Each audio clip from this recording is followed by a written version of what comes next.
చాలా మంది తెలియని విషయం ఏంటంటే మీరు పూరి గారే అని అనుకుంటారు, కానీ మీకు ఇంకో బ్రదర్ ఉన్నారని ఇక్కడ ఒకసారి దాని గురించి చెప్పండి. ఉమాశంకర్ గణేష్ ఇప్పుడు ప్రెసెంట్ ఆయన ఎమ్మెల్యే వైసీపీ నర్సీపట్నం కాన్స్టిట్యున్సీ ఉంది, వైజాగ్ డిస్ట్రిక్ట్ అండ్ ఇప్పుడు అనకాపల్లి డిస్ట్రిక్ట్ అయింది, దానికి MLA. So present sitting MLA. ఇక్కడ ఫస్ట్ ఇండస్ట్రీలో ఉండేవాడు, అన్నయ్యతో పాటు ఉండేవాడు నేను రాకముందు. ఆ తర్వాత ఇక్కడ సెట్ అవ్వక ఊరు వెళ్ళాడు. ఊరు వెళ్ళిన తర్వాత ఎప్పుడండి ఇది అప్పుడు ఏజ్ కూడా 19 or 20 ఉంటుంది బహుశా, అంతే ఉంటుంది గణేష్ గారికి. అప్పుడు ఎలక్షన్స్ వచ్చినాయి ఊళ్ళో. అప్పుడు మా ఫాదరు పక్కన మిగతా వాళ్ళందరూ ఇప్పుడు ఎవరు నువ్వు నిలబెడదాం అంటే ఆటోమేటిక్గా అక్కడ నిలబెట్టారు. 20 yearsకి 20 or 21 ఎంత అయింది అంతే ఉంది ఏజ్. సో సర్పంచ్కి నిలబడ్డాడు, గెలిచాడు. సో అక్కడి నుంచి కంటిన్యూ. అంటే మీ ఫాదర్ నిలబడాలని అలా ఏం ఆలోచన లేదా? అన్న father municipal government job. So ఆయన నాట్ ఎలిజిబుల్ గవర్నమెంట్ జాబ్ అది. సో ఆయనకి మామూలుగానే పాలిటిక్స్ ఇంట్రెస్ట్ ఉండదు, కాకపోతే అప్పుడు పరిస్థితిని బట్టి మన వైపు నుంచి ఒక్కరి కావాలి అనుకున్నప్పుడు మా గణేష్ని నిలబెట్టారు. అప్పుడు సర్పంచ్ అయిపోయాడు. సర్పంచ్ నుంచి తెలియకుండానే అందులో స్టార్ట్ చేశాడు. సో అంటే కనీసం ఒక 15 years తర్వాత అంత స్ట్రగుల్ అయితే కానీ ఇప్పుడు ఈ పొజిషన్కి రాలేదు. అంతే కదా, పాలిటిక్స్ 15 years మినిమం జరిగింది. అంటే ఒక అన్న పాలిటిక్స్లో అంటే నాకు తెలిసి ఇండియాలో 2 greatest professions, అంటే no offence to the other, correct 2 highly influential professions ఏంటి అంటే ఒకటి సినిమాలు, ఇంకొకటి పాలిటిక్స్. ఈ ఒక అన్న పాలిటిక్స్, ఒక అన్న సినిమాలు. అంటే హౌ ఇట్ ఈస్ అంటే మీకు ఏమనిపిస్తుంటుంది?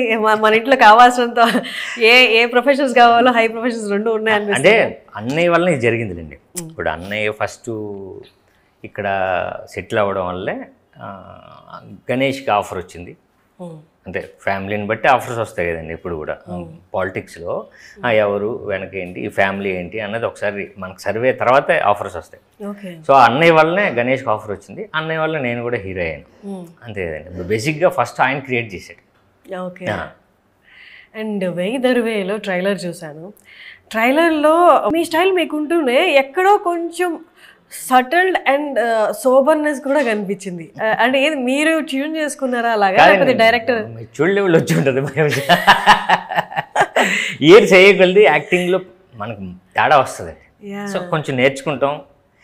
ఇంతకుముందు కన్ఫ్యూజన్ ఉంటుంది, వెంటనే రాదండి. నేను అనుకోవడం ఏంటంటే యాక్టర్ మెచ్యూరిటీ లెవెల్ రావడానికి చాలా ఇయర్స్ పడుతుంది. ఇన్వాల్వ్ అవ్వడానికి ఓకే, ఇవాల్వ్ అవ్వడానికి ఓకే. బట్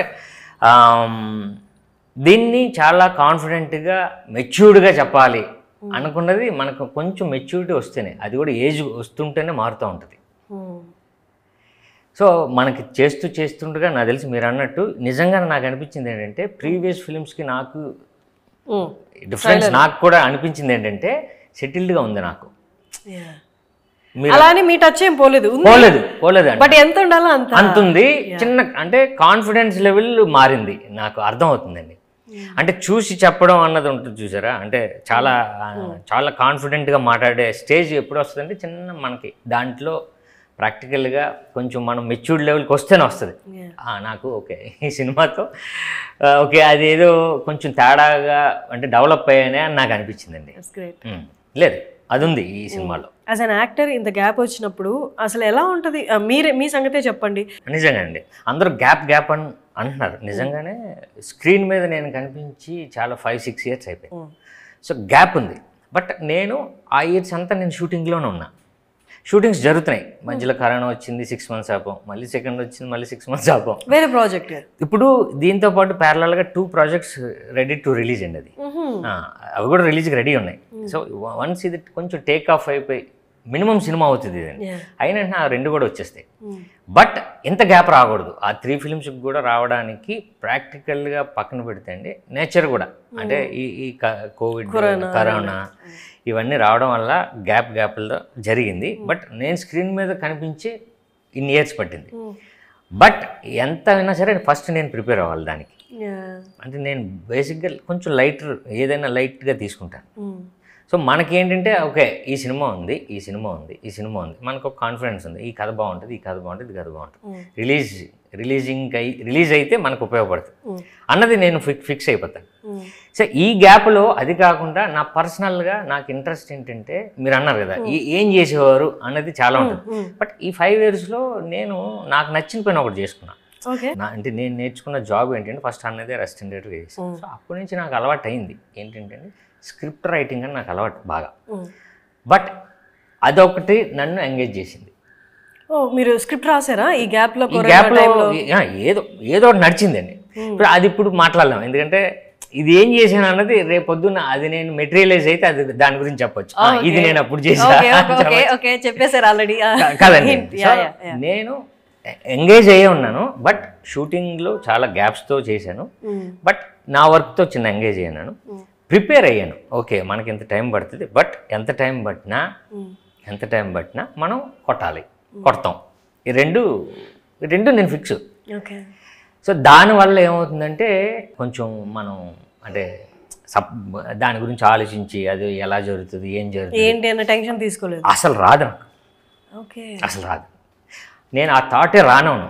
నేను అంటే బేసిక్గా నేను అంటే థాట్ని కట్ చేస్తాను, రానవును అసలు కంటిన్యూ చేయరాదు, అసలు రాదు అసలు నా దగ్గరికి. అంటే మనకు అంటే అక్కడ ఉన్న సిచ్యువేషన్ బట్టి మనకి ఆ థాట్ మనకు వస్తూ ఉంటుంది, ఆలోచన వస్తుంది అనేలోపు దాన్ని రానవును ఇక్కడికి. కానీ నాకు తెలిసి సినిమా ఇండస్ట్రీలోనే మీకు ఎక్స్పోజర్ వచ్చింది, లైఫ్ని చూసింది అని కూడా చెప్పొచ్చు కదా. కానీ ఇక్కడే ఉన్నప్పుడు ఇక్కడే చూస్తున్నప్పుడు ఫ్రెండ్స్ అందరు కూడా ఇక్కడే ఉంటారు. మరి బయటికి వెళ్ళి వాళ్ళని కలుస్తున్నప్పుడు వేరే వాళ్ళకైనా ఇంకేమైనా క్వశ్చన్లు అడుగుతారేమో, కానీ యాక్టర్ మాత్రం ఒకటే క్వశ్చన్ అడుగుతారు, నెక్స్ట్ ఏంటి, అంతే కదండి. బట్ అంటే మీరు ఆ థాట్ని కట్ చేసిన ఈ జనాలు వచ్చి గుర్తు చేస్తున్నప్పుడు అది కోపప్ చేయడం కష్టం. అదే అంటున్నాను వాళ్ళనే డీల్ చేయాలండి ఫస్ట్, అంతే కదండి. సో వాళ్ళు అడిగే క్వశ్చన్ మనం తీసుకోలేనప్పుడు అక్కర్లేదు కదా. వాళ్ళు వేసే క్వశ్చన్ ఓకే ఎప్పుడు హిట్ కొడతావు అంటే వస్తుంది, ఎందుకు రాదు, వచ్చింది కదా వస్తుంది అంతే. సో వాళ్ళేసే క్వశ్చన్ని మనం ఆన్సర్ చెప్పి మనం ఊరుకుంటే సరిపోద్ది. బట్ మీరు కానీ మీ బ్రదర్ కానీ ఎక్కడ ఈ బ్లఫింగ్ ఉండదు, ఇమేజ్ మెయింటెనెన్స్ అని ఆ కృషి అదే కనిపించదు. నేను ఇమేజ్ ఇట్లా మెయింటైన్ చేయాలి కాబట్టి కొన్ని దాచిపెడదాం అన్నది. ఎందుకు అలాగా అంటే మీరు భయపడరా అసలు? కాదండి, నాకు తెలిసి ఫిల్మ్ ఇండస్ట్రీ మీరు నాకు పొలిటీషియన్స్ వీళ్ళందరూ పబ్లిక్ మనం దాచినా అందరికీ తెలిసిన ఓపెన్ సీక్రెట్ ఇది. మనం ఏం దాచినా ఇటు దాస్తున్నాడు అని అర్థం అవుతూ ఉంటుంది, ఆడియన్స్కి తెలుసు. బట్ మనం చెప్పే విధానం కూడా పట్టేస్తారు, అంతే అండి. బేసిక్గా అదే మీరు అన్నట్టు ఏది ఉందో అది అసలు ఉంటుంది. కొంతవరకు మీ అన్నలే మీ కాన్ఫిడెన్స్ అని చెప్పొచ్చా? డెఫినెట్గా ఉంటుందండి. ఆయన అంటే ఎలా ఉంటుందంటే ఏదో ఒక వర్డ్ చెప్తాడు అంతే, దాన్ని మనం పట్టుకోవాలి. ఎక్కువ రుద్దడు, నువ్వు ఇలా ఉండు ఇలా ఇది ఉండదు. ఒకే ఒక వర్డ్ ఏదో చెప్తాడు, దాన్ని పట్టుకోవాలి. ఇద్దరు అన్నలు అంతేనా? అంటే మీ ఇద్దరం చాలా క్లోజ్ ఉంటాం. ఎవరు? గణేష్ మీరు? అన్నయ్యతో ఎలా క్లోజ్ ఉంటాం అంటే ఆయన మేము ఫాదర్లా చూస్తాం, ఆయనలో ఉండదు, మళ్ళా చాలా ఫ్రెండ్లీగా ఉంటాం. ఆయన్ని మేము మా ఫాదర్ లాగే ఆయన, బట్ ఆ రెస్పెక్టే ఉంటుంది. మీ ఇద్దరం గణేష్ నేను ఒరవరే అనుకుంటాం, ఆయన్ని అన్నయ్య అంటాం. సో ఆయన కూడా మాతో చాలా అంటే మాకు ఇన్స్పిరేషన్ డెఫినెట్గా. బట్ ఇద్దరు అన్నలు ఒక కాన్ఫిడెన్స్లో ఉన్నప్పుడు వాళ్ళ లైఫ్లో కూడా అప్ అండ్ డౌన్స్ వస్తాయి. వాళ్ళ లైఫ్లో అప్ అండ్ డౌన్స్ వచ్చినప్పుడు వాళ్ళ కాన్ఫిడెన్స్ తగ్గిందో లేదో మాకు తెలియదు, బట్ బయట చూసిందని బట్టి వాళ్ళ డౌన్లు చూసినప్పుడు మీలో కాన్ఫిడెన్స్ అయినా తగ్గిందా? అంటే లేదండి. అంటే ఇప్పుడు అన్నయ్యది కానీ లేకపోతే లాస్ట్ మా గణేష్ లాస్ట్ ఇయర్ ఎలక్షన్లో ఓడిపోయాడు. ఫస్ట్ టైం పోటీ చేశాడు, ఫస్ట్ టైం ఓడిపోయాడు ఎమ్మెల్యే. తర్వాత ఇప్పుడు మళ్ళీ నెగ్గాడు, 23,000 ఓట్స్తో గెలిచారు.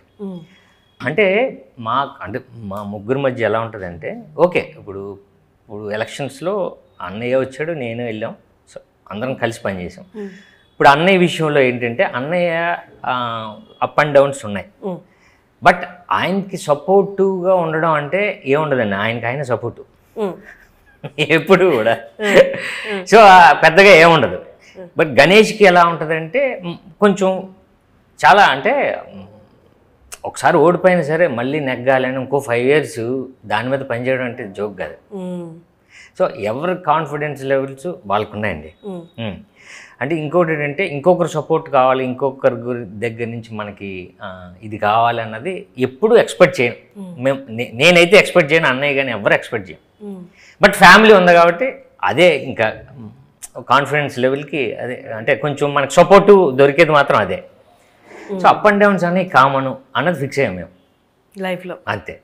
అది రియలైజ్ అది రియలైజ్ కామన్. లేకపోతే ఇన్ని ఇయర్స్ నేను కూడా అంటే ఇంత గ్యాప్, ఇంత ఇన్ని ఇయర్స్ నేను దాని మీద ఉండలేను. మనకు వస్తుంది అన్నది నాకు పెట్టుకున్నాను, అంతే. వస్తుంది, రాదని థాట్ ఉండదు, వస్తుంది. అది ఎప్పుడు అన్నది కూడా వద్దు, వస్తుంది, అంతే. వస్తుంది, మనం పని చేద్దాం, అదే మేనిఫెస్టేషన్. అంతే కదండి. మనం పని చేద్దాం, పని చేయకపోతే రాదు కదా, మనం పని చేద్దాం, వస్తుంది. ఓకే. మీ విషయంలో ఇందాక అడిగినట్టు ఎవరు నెక్స్ట్ ఏంటి అని అడుగుతున్నప్పుడు ఎలా మీరు కట్ చేశారు, అలాగే లైగర్ విషయం వచ్చినప్పుడు ఆయన ఇన్స్పిరేషన్గా తీసుకున్న చాలామంది అప్కమింగ్ డైరెక్టర్స్ కానీ ఆల్రెడీ ఉన్న డైరెక్టర్స్ కానీ వాళ్ళందరూ ఫేస్బుక్కి వెళ్ళిపోయి డైరెక్ట్గా ఏమైంది నీకు అన్న మాటలు అయితే మాట్లాడారు. అంటే చూసే వాళ్ళందరికీ కూడా ఆడియన్స్కి కొంచెం ఇబ్బందిగా అనిపించింది. ఓకే, ఒక ఫ్లాప్ ఓకే, ఫేస్బుక్ దాకా వచ్చేసి పబ్లిక్గా ఆయన ఇన్స్పైరింగ్గా తీసుకున్న వాళ్ళు, ఇన్స్పిరేషన్గా తీసుకున్న వాళ్ళే ఎందుకు ఇలా అయిపోయావు అన్న క్వశ్చన్స్ వచ్చి, అప్పుడు మీరు ఇంట్లోనే ఉంటారు కదా, ఫ్యామిలీ కాబట్టి ఆయన ఎలా డీల్ చేశారు అసలు అవంతా? ఒకసారి ఫ్లాప్ అయితే మళ్ళీ సినిమాతోటే ఆయన సమాధానం చెప్తారు ఎప్పుడు కూడా.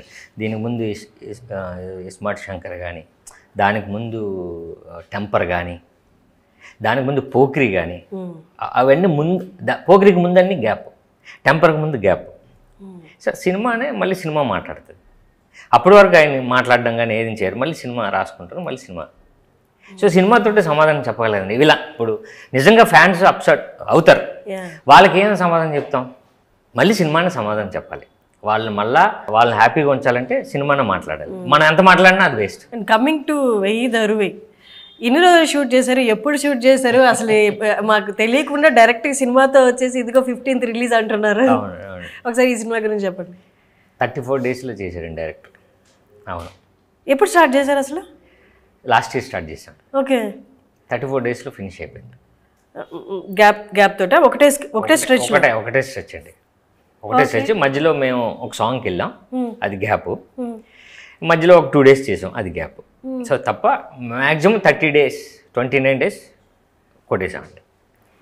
ఏంటి అంత కాన్ఫిడెంట్? స్టోరీ మీద కాన్ఫిడెంట్? అవునండి, స్టోరీ బేసిక్గా స్టోరీ అంటే డైరెక్టర్ తీసుకున్న స్టోరీ అండ్ ప్రొడ్యూసర్ గారి ఎంకరేజ్మెంట్, ఈ రెండు సెట్ అయితే అది 34 daysలో చేయడం జరిగింది. బేసిక్గా అంటే నాకు ఈ వెయ్యి దొరువై అన్న సినిమా నాకు ఒక 1/2 hourలో కథ చెప్పారు. బట్ నాకు అర్థమైంది, ఈ ఫ్లేవర్ కదా మనకు కావాల్సింది. Okay, fully entertainer, comedy. అయితే మనం ఒక చిన్న విషయం చెప్తున్నాం అంటే ఒక సినిమాకి పర్పస్ ఒకటి ఉంటుంది, ఎంటర్టైన్మెంట్ చేసేవచ్చు, వదిలేయచ్చు. బట్ ఇందులో ఒక సినిమాకి అంటే బయటకు వస్తే ఓకే ఈ సినిమా రెగ్యులర్ కాదు, రెగ్యులర్ అయినా సరే ఏదో డిస్కస్ చేశారని అది వస్తుంది. సో అలాంటి సినిమా నాకు ఉపయోగం అని చెప్పి నేను 1/2 hourలో ఆయన చెప్పే విధానాన్ని బట్టి నేను చేద్దాం సార్ అని రెడీ అయిపోయాను. సో ఆ తర్వాత డైరెక్టర్ గారు, ప్రొడ్యూసర్ గారు సెట్ అయిన తర్వాత లొకేషన్స్కి వెళ్ళి ప్రీ ప్రొడక్షన్ ఎలా చేసేవారంటే అక్కడే షార్ట్ డివిజన్ చేసుకొని షూటింగ్కి 15 days తర్వాత వెళ్ళాం. సో అలా హోంవర్క్ చేశారు. దానివల్ల ఆర్టిస్టులు కూడా అందరు కోఆపరేట్ చేయడం వల్ల 34 daysలో కమర్షియల్ ఫిల్మ్ అంటే మీరు 4 ఫైట్లు ఉంటాయి, 4 సాంగ్లు ఉంటాయి. సో ఆర్టిస్టులు అందరూ పెద్ద వాళ్ళు ఉన్నారండి. సో అదంతా ప్లానింగ్తో ఆయన చేయడం జరిగింది. ఓకే.